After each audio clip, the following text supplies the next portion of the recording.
Setelah merasakan sensasi ngobrol, gabung sama orang-orang asing, akhirnya penyiksaan diri ini berlalu. Akhirnya kami pulang. Aku jaga cloning. Mas Bowo, Mas Mul, dan Bang Abi pulang. Pulang ke rumah masing-masing. Lah terus aku mau kemana? Mau pulang kemana? Emangnya Mas Jaka punya rumah di mana? Aku nggak tahu, soalnya Mas Jaka nggak pernah cerita. Aku beneran nggak tahu, karena selama ini aku hanya sibuk di studio terus dan nggak pernah jumpa bareng sama Mas Jaka kecuali di studio itu. Karena emang nggak pernah jumpa bareng di rumahnya, akhirnya aku nggak tahu di mana rumahnya. Mas Jaka kayaknya ngerahasiain rumahnya itu dari aku. Terus gimana ya caranya biar bisa tahu rumahnya Mas Jaka? Pikir-pikir, akhirnya aku pilih bawa santai aja lah. Kayaknya aku mau ikutin Mas Bowo jalan ke arah mana aja deh. Mana tahu nanti bisa ketemu rumahnya Mas Jaka. Ada di mana? Pengen sih tanya ke Mas Bowo, tapi kan aneh jadinya. Masa aku lupa di mana rumahku sendiri? Mungkin teman-teman agak bertanya-tanya soal kenapa aku nggak pernah jumpa Mas Jaka di rumahnya berbarengan. Simpel aja teman-teman. Jawabannya karena aku dan Mas Jaka ini sama bentuk fisiknya, sama persis. Jadi khawatir kalau sampai orang lain bakal tahu. Bukan nggak boleh tahu sebenarnya, tapi nanti jadi ribet jawabnya. Kalau ada orang lihat terus tanya-tanya. Karena nggak semua orang bisa nerima realitas ini. Jadi biarkan aja, tahu hanya lewat cerita ini. Kalau lihat aslinya, nanti orang pasti beneran terkaget-kaget. Bukan cuma aku aja yang nggak tahu rumah Mas Jaka. Saudara-saudara yang lain juga nggak tahu di mana rumah Mas Jaka yang sesungguhnya. Ternyata dugaanku bener. Aku akhirnya tahu di mana rumahnya Mas Jaka. Baru kali ini aku masuk di dalam rumah yang ternyata menurut orang di rumah itu, ini adalah rumahku. Aneh. Perasaanku aneh, teman-teman. Aku coba cari-cari di mana kamarku, tapi aku nggak berani. Rasanya nggak karuan gitu. Segan juga, seolah-olah aku ini kayak jadi tamu di rumahku sendiri. Aneh kan? Akhirnya aku cuma duduk di ruang tamu aja.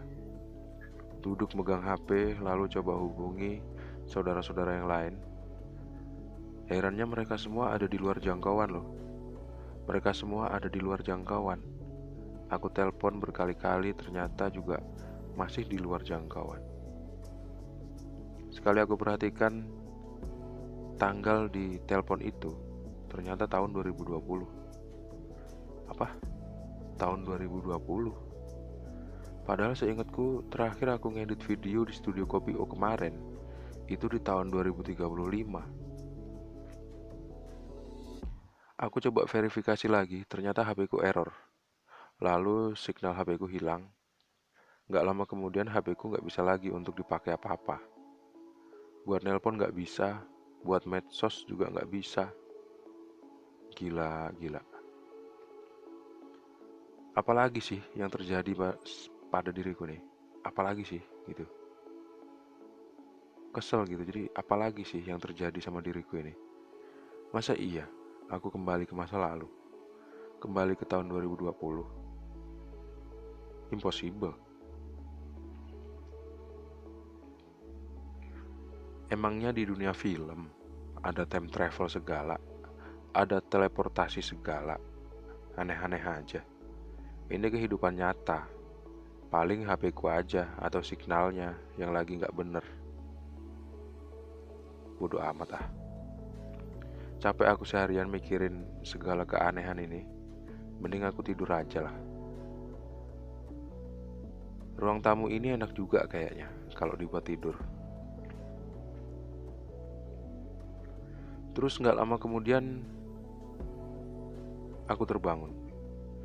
Ternyata waktu udah pagi. Aku kayak tidur pengantin. Cepet banget.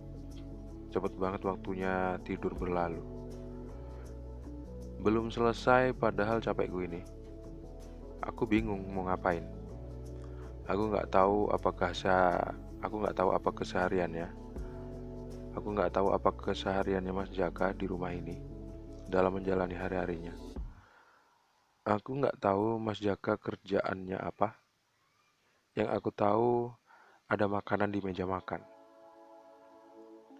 Lihat itu perutku lapar banget. Mungkin ini masakannya ibunya Mas Jaka. Aku pengen langsung makan, tapi jadi inget, jadi sungkan. Masa bangun tidur, belum mandi langsung makan.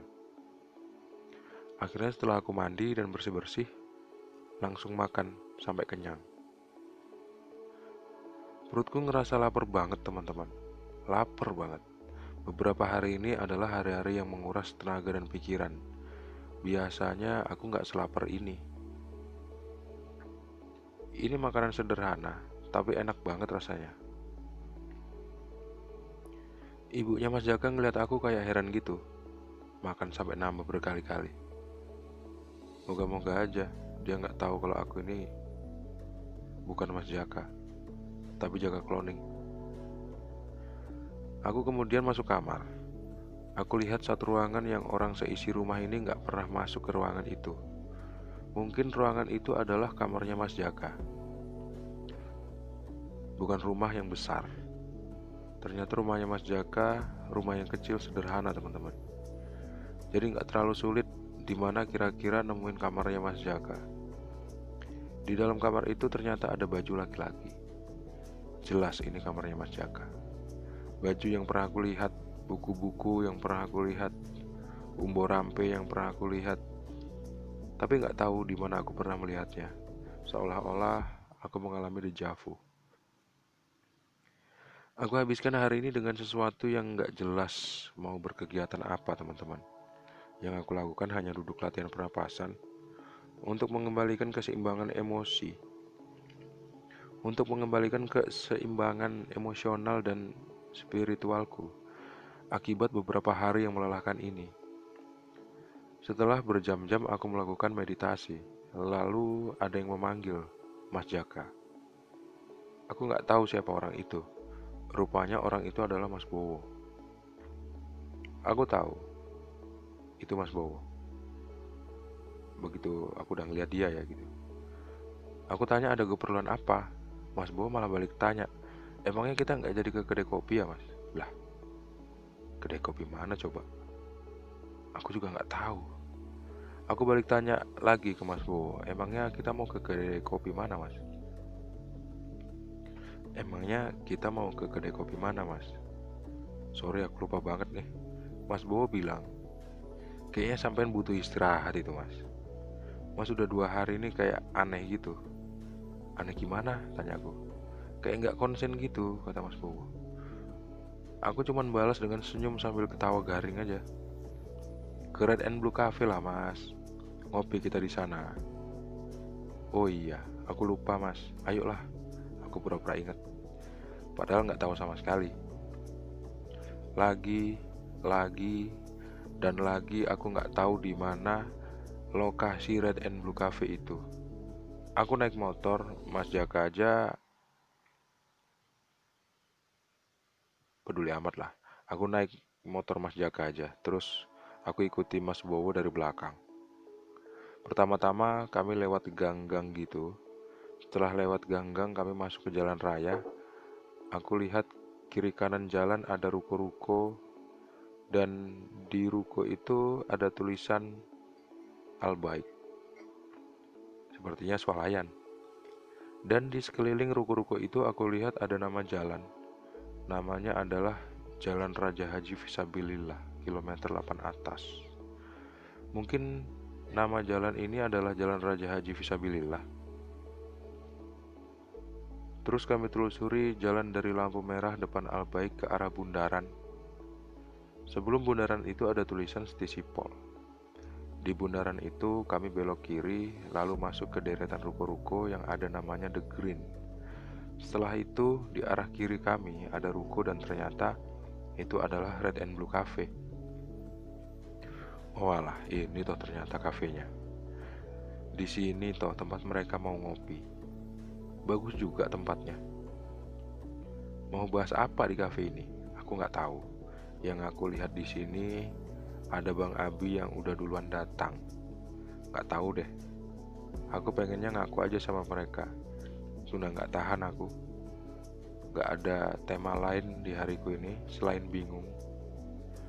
Kopi U sudah dipesan, kemudian obrolan pun dimulai. Obrolan yang dibahas saat itu gak lain adalah soal banyaknya kedai kopi di Tanjung Pinang. Dan saat itu mereka lagi cerita bahwa mereka udah ada di kedai kopi yang ke-68 di antara jutaan kedai kopi di Tanjung Pinang. Aku pikir sejenak waktu dengar pernyataan mereka itu. Aku jadi penasaran lalu timbul pertanyaan. Kemudian aku tanya ke mereka soal kenapa ini yang ke-68. Kata Mas Bowo dan Bang Abi, karena sudah 68 artinya ya karena udah lewat yang ke-67 Mas. Jawaban itu mereka sebutkan dengan sambil ketawa bercanda. Sepertinya mereka memang akrab sekali dengan Mas Jaka.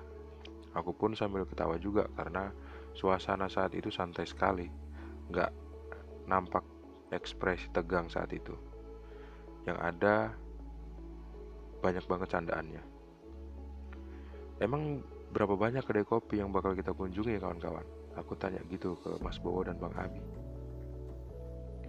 Bang Abi bilang, Mama ngetes ingatan kita Wak Mas nih. Ngetes ingatan kita Mas Jaka nih wo. Sebut Abi mengajak Mas Bowo ngomong. Mas Bowo jawab pertanyaanku, tapi nggak secara spesifik. Mas Bowo kemudian menceritakan soal urgensinya kami harus sampai ke kedai kopi tertentu yang mereka bakal dapati sesuatu yang sangat berharga itu. Gak tahu di kedai kopi mana pencapaian itu bakal tercapai. Aku mikir, apa urgensinya?